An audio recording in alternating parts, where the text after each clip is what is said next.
In this video, we could like to show all of you the simplest way to change, or even set your favorite music as a custom iPhone ringtone within few clicks. The simple way to change ringtones on iPhone X876S6.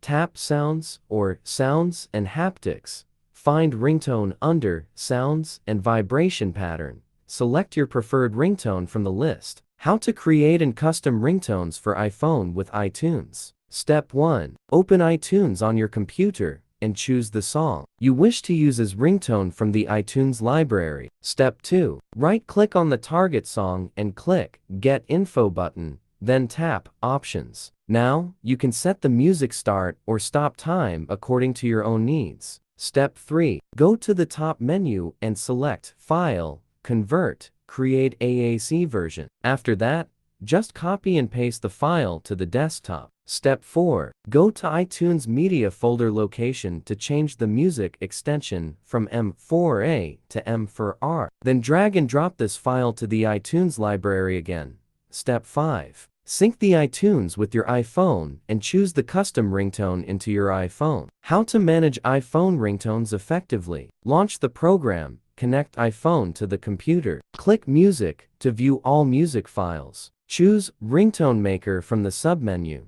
Select your desired music file. Set start and stop time max 40 seconds. Click Save to Device to save custom ringtone.